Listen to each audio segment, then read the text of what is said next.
Hello and welcome to Bobcat Boost, hosted by Student Organizations Council. We are a group dedicated to assisting student-led organizations at Texas State. For more information about us, visit the Get Involved website or email us at soc@texasstateedu. Hello and welcome. My name is Diego Hurtado. I am the president of SOC, and today we are going to talk to Ms. Haley Tennant, correct? Yes, correct. About Black History Month. Haley is a student representative of Black Student Alliance. Mm-hmm. So, Haley, my first question for you is, for our viewers, can you tell us about what is Black History Month, what are we celebrating, and what does Black History Month mean to you? So, to me, Black History Month is basically just like a time frame that we have to celebrate, to uplift, to uncover, and, discover still just some of the impacts made by Black Americans. And, I think that's something that's important to me just as a Black American, because it is part of, like, my history and the people that came before me, like, their experience, led me to have my experience here today. So it's very important for me to learn and to come on here and talk about, just because, it is something that is only a month long. And outside of that month, it doesn't really get mentioned or discussed. Even inside of the month, it doesn't even get discussed and shared to the depths that it should be. So there is kind of this ongoing discussion about why is Black History Month only a month. Mm-hmm. So what are your thoughts about it and your opinions? So in its origins, right, Carter G. Woodson, he's one of the founders of Black history, and it originally started off as a week. It was the second week in February, and that was because of Frederick D. Roosevelt, my bad, and Abraham Lincoln. Both of their birthdays, I think, were like in the second week of February. So it was just something tangible to like the Black experience at the time. Mm-hmm. And that was something that they celebrated. And then it led to a month. So I forgot where I was going for a second. No, that's probably, that's but all good. That's kind of just like the origins of kind of like how it began to even, because it started off as a week and then it wasn't even a month long at first, and here we are talking about why is it a month long, and it's in its origins it wasn't even a month. That's something that we had to advocate and push for, just to get more representation and more time to talk and discuss about our history. Mm-hmm. And is being only a month long harmful or useful, helpful for the Black community? I think it has been helpful, but over time, I think it's honestly just negligent, if I can say that, just because Black history is American history, because we are all Americans at the end of the day. And if it wasn't for just like the participation, if I can even say participation, mm-hmm. just even the usage of like the free labor, America wouldn't have like been able to turn into the global superpower that it turned into if they had to pay like Black Americans back for all of the work that we have contributed to this country. So to only have our history shared, celebrated, and discussed for only a month long, when the impact is so much greater than that, I feel like it's just very negligent to not only our ancestors, but even to us today, just because we're still having to discover and uncover parts of history that just has gotten written away, even though it contributed to everyone's experience here like so greatly, And you talked about change, like how the celebration of Black history has been a week and then it's grown to a month. Mm. How has it been beneficial at some point as to the growth of the celebration of Black history at some point in time? It definitely was beneficial, just because it created it just gave it more credibility, made it more official, made it something that schools couldn't limit to a week. You know, schools had to participate and include it into like their public curriculum, like for that month long.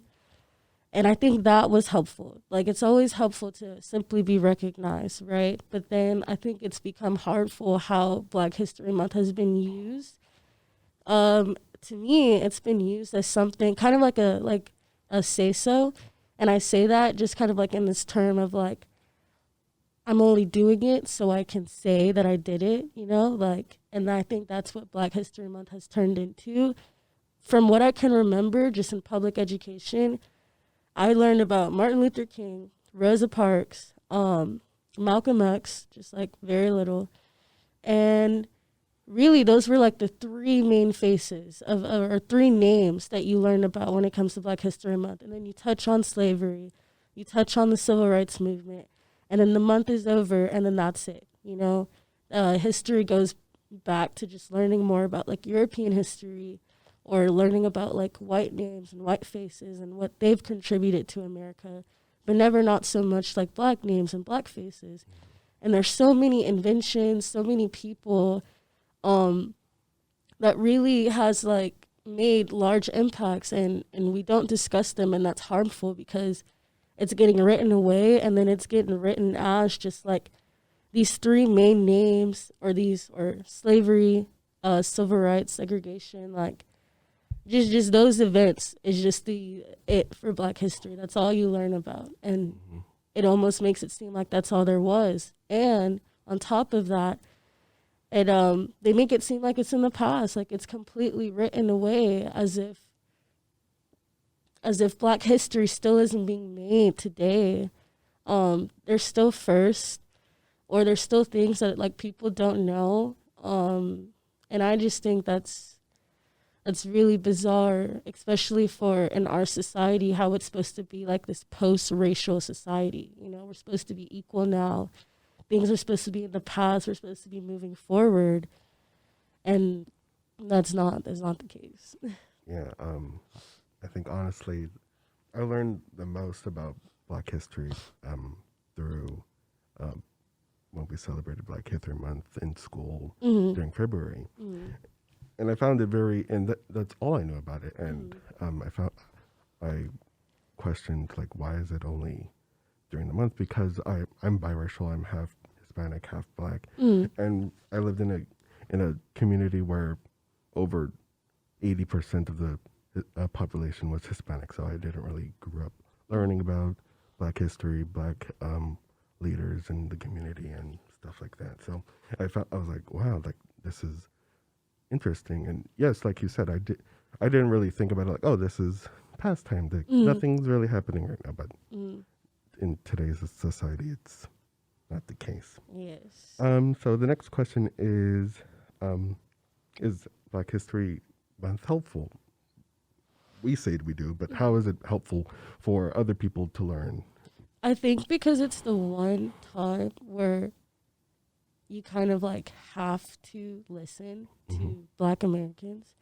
And it kind of sounds like very like negative to say that, but it's really true because like even right now, as authentic as this conversation is right now and appreciate it, you know, we are having it during Black History Month. And so like this is just an opportunity like that I'm getting even today to just speak on my experience. And I think that's what Black History Month does and brings. Like it opens the floor for Black Americans to like have different opportunities or have platforms outside platforms that they wouldn't have outside of Black History Month, or platforms that wouldn't get a big audience outside of Black History Month because it's not the time to talk about it yet. And I think that's what Black History Month does. I do feel like Black History Month is for everyone else but Black Americans. And I say that in a way because obviously this is our life and our experience. So it's history that we have to like find and dig and learn and hear about from like our families. But for like non-Black Americans, I think that Black History Month is a time for them to like, oh, this is what's going on in the Black community. Even if they might see it, like it's like, oh, like it's Black History Month. Let me take more of an initiative right now just so I can learn and like participate in conversations whenever they pop up, because they're going to be popping up right now. And I think that's how Black History Month has been helpful and has like maintained this image of like of it being helpful and of it being useful and important, because of like everything that stems from it, and kind of just like the world waking up, or at least America waking up to Black Americans during this time. I think that's how it's been helpful. Yeah.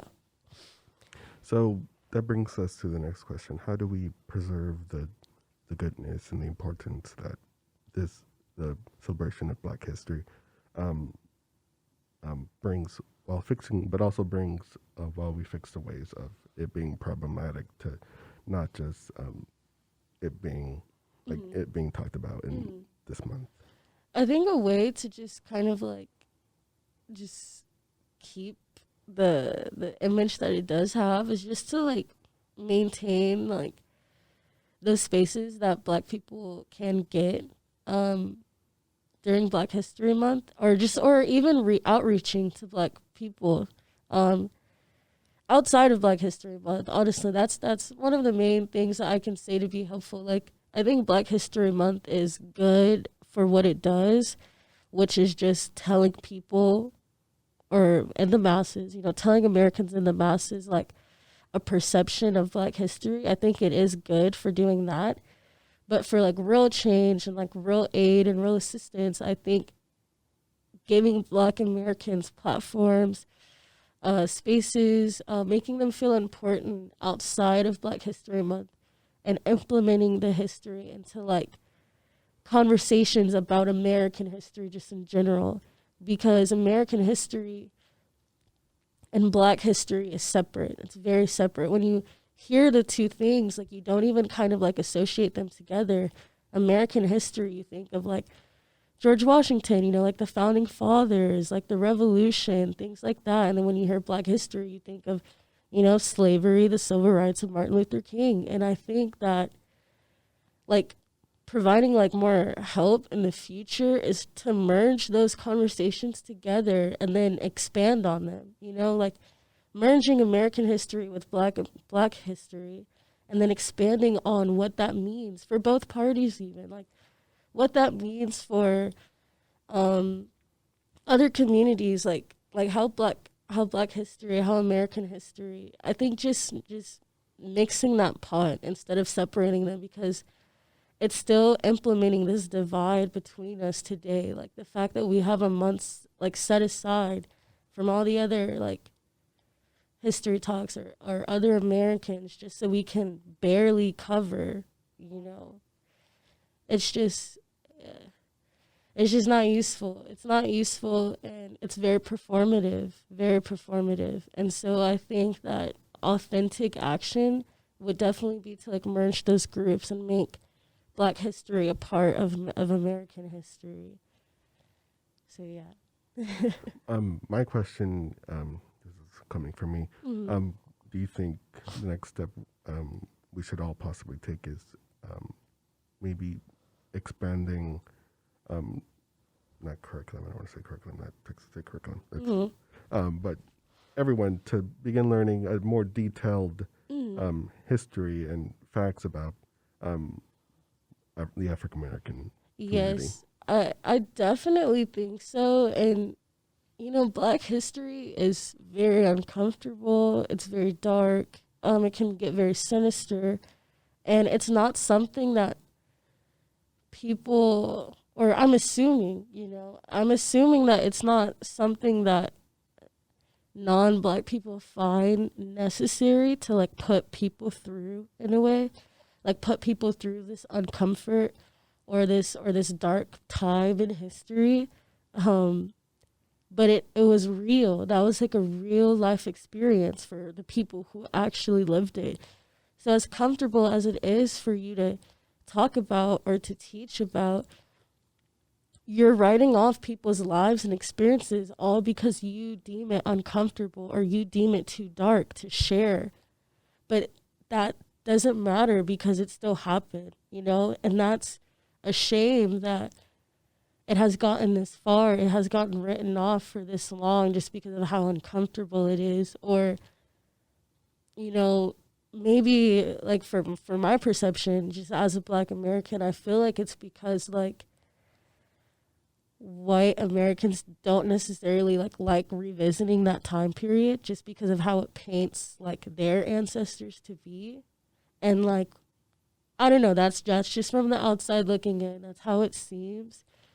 And that's kind of what's so frustrating, because it's like, even if you don't want to highlight and paint these people the way that they were like need to be painted, I guess, I feel like you need to share that part of history. You need to dive into that uncomfort, and you need to tell Americans like more about Black history, more in depth about it, because learning that dark period, I think, will not like, it definitely will like help and make a large impact about how we interact with each other today, because Black Americans are frustrated and we're always so unheard. And then it doesn't help that our history is reduced to not only a month, but to like 3 topics and like 3 faces. You know what I'm saying? And so I think it will take away some of that frustration, some of that anger, some of that I don't feel heard, I don't feel seen in my own country, simply just to talk about people's history. Because like, knowing your own history changes you, like changes how you move, changes how you walk around, because it's like, I like being seen is such a beautiful thing. And I feel like Black people aren't seen. And the only like a good start that would make, I feel like, Black Americans feel more seen is to implement their history more.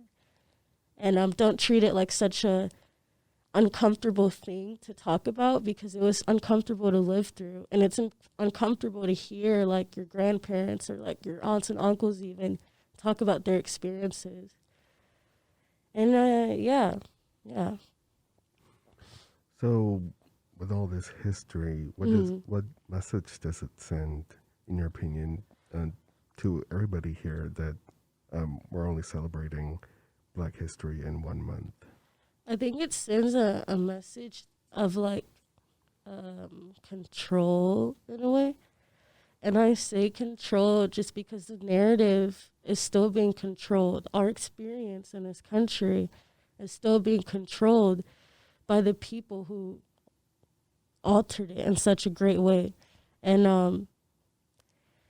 I don't know, it's always so weird talking about like the people, because it's like, who is the people? Like, who are you talking about? And I can't necessarily like put names out there, but just like the people who are in control of our curriculum, like, you know, the federal government even, they're the ones that are in control of the narrative that gets spoken about Black Americans. Like, and I think that's the message that it sends out. It sends out that kind of like, we still have control over you.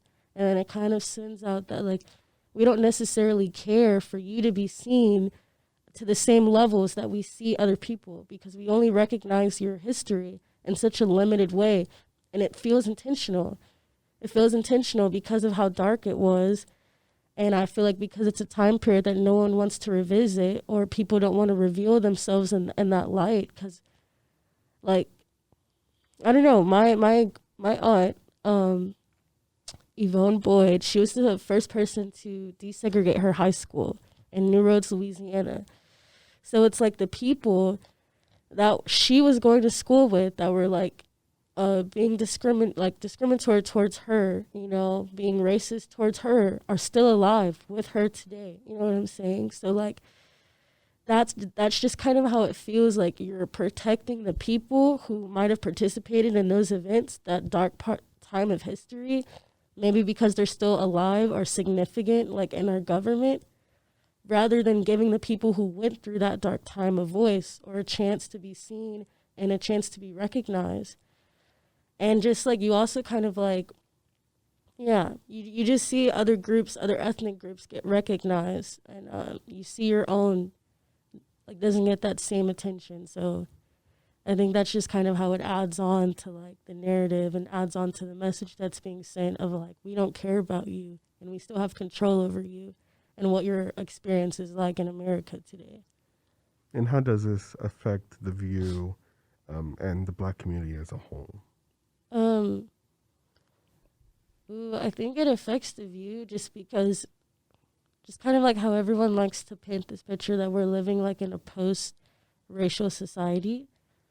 I think kind of like that's what it does because the history that we do learn about is just like civil rights, and too the storyline is like here kind of like was the bad time and then here was the good time, like, you know what I'm saying, like this is what you guys fought for and achieved, like here it is, like this is what we're celebrating.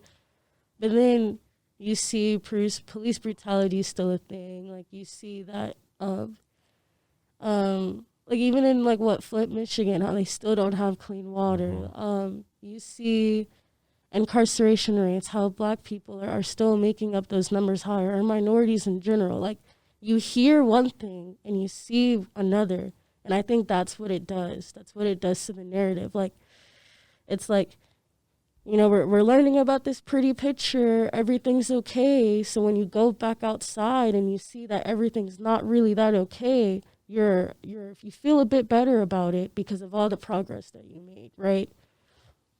When that's not the case at all, and I feel like it's making the image of Black Americans, like our frustration, seem unnecessary or hyper aggressive once again, because they're not documenting our experiences to their best ability, like they're limiting it. And so our frustration just seems misplaced and outdated and uncalled for.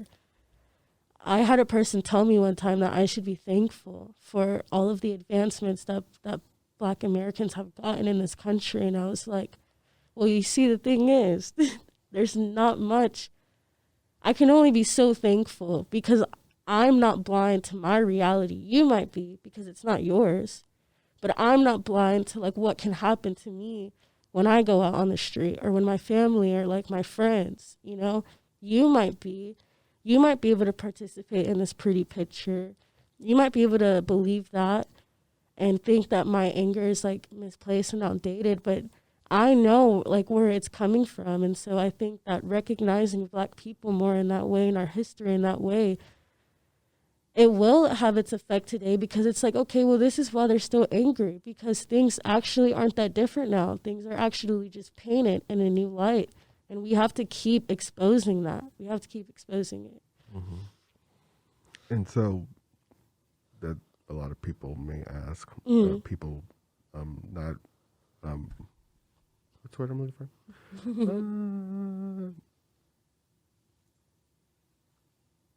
Anyway, No, it's like that. I know.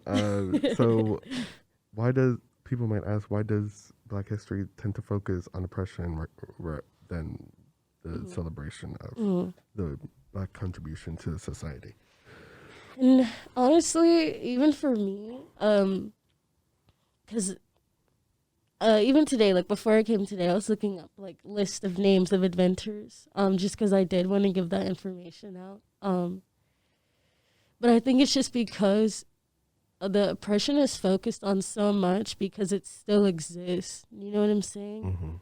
And it's hard to even recognize our own positive moments sometimes, because we know, like you know that there's so much more that needs to be done. And like whenever you do get on these platforms, like as much as I would love to like celebrate the positive aspects of it, it's like, no, like I want to get this message out there, you know?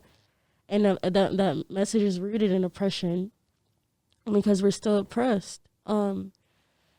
And I think that's just one of the main things. Like, as much as you want to celebrate these names and these faces, and you should celebrate them. You definitely should celebrate them. You should give them life more, because they are written off. You know what I'm saying? And it's just hard. It's hard not to get caught up in all the problems with everything, because it's like I have this platform and I want to make sure that people know what's really going on, just because I'm tired of the picture that's being painted. And only we know what's really there, or that's what it seems to be. So it's like we have to talk about the darkness of it Yeah. rather than the light. So what could we be learning? From the positive aspects of it, Or things. What could we be learning that we're not learning now about Black history? ooh, That's relevant and people should know. Or you thinking, in your opinion, people should know? in my opinion, I think. Ooh, that's a long list. That's a long list. I think people should be learning like. Okay, so for an example, right? I was in college, 18 years old. Took my philosophy class at this ethics and society. My professor, her name was Amy. She was a really great professor.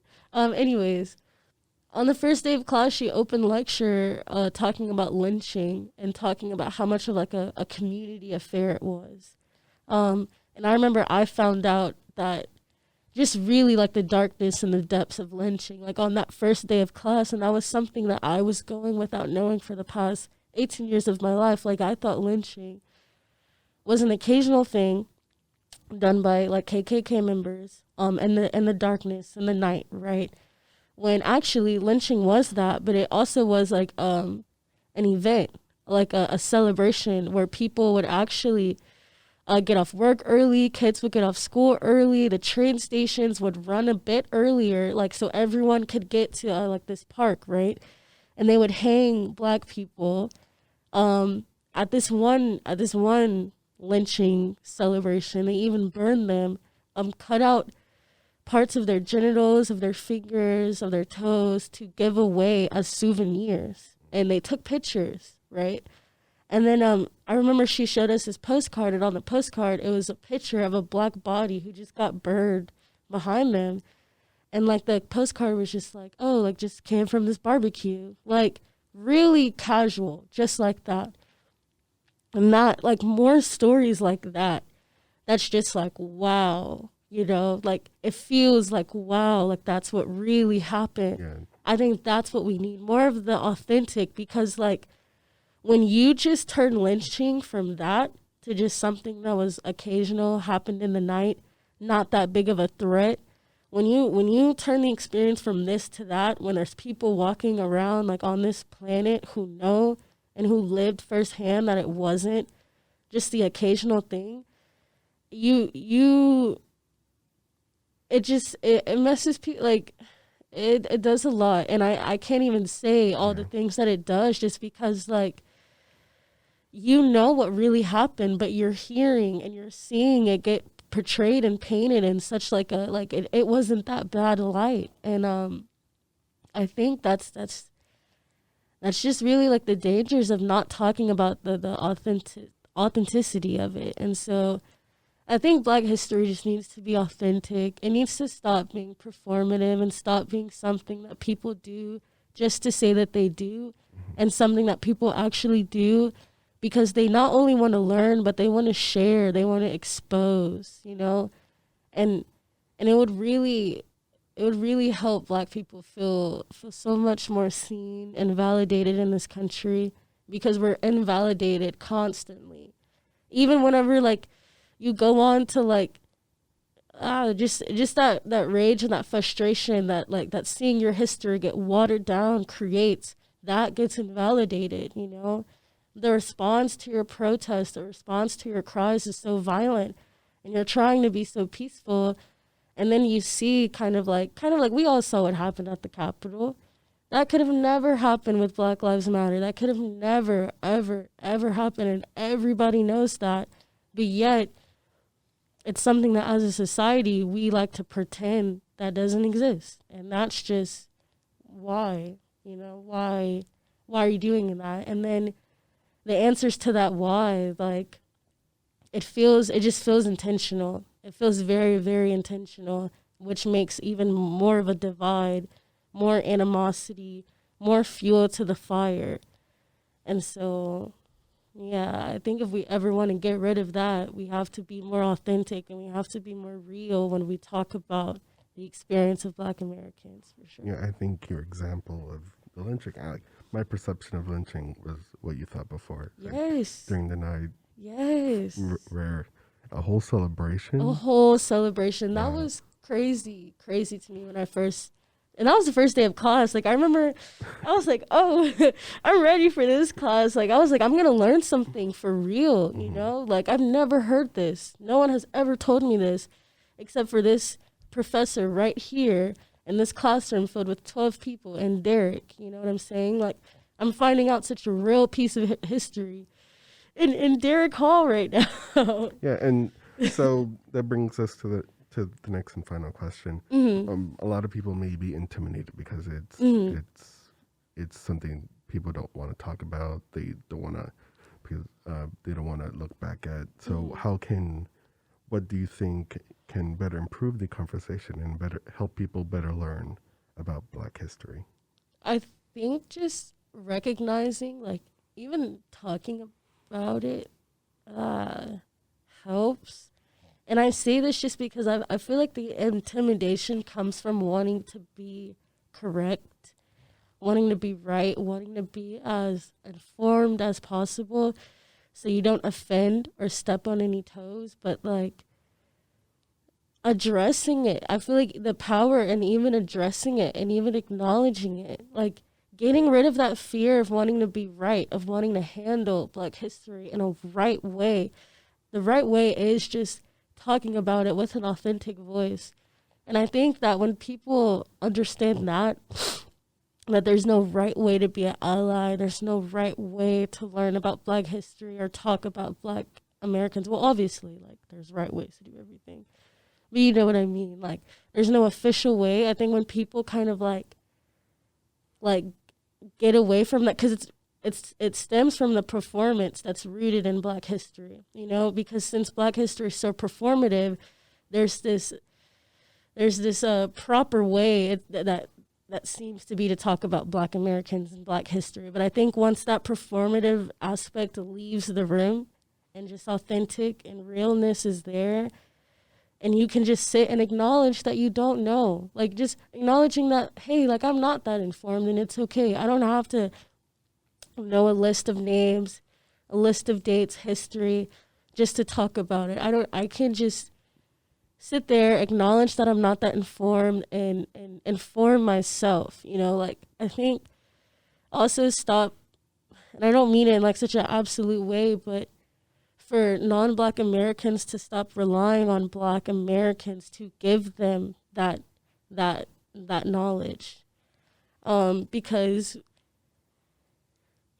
that's kind of like the only time that it feels that someone will do that. You know what I'm saying? Whenever you wanting to learn about, like, more oppressed groups, it's good to go to the source and, like, ask them about their experience. But you can find all of it out there. And just informing yourself, like, not relying on Black Americans to teach you. And then whenever you do start learning about it, not learning about it for performative reasons, but for authentic reasons.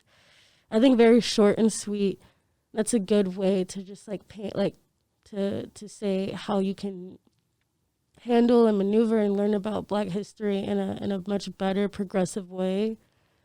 Because you're doing it just for the simple reason of just learning. And you're recognizing that you aren't that informed, and it's okay. Like, no one's mad at you just because you don't know. Like, there's no person to perform for. You don't have to perform for yourself or perform for Black Americans. You're just finding out something that you don't know.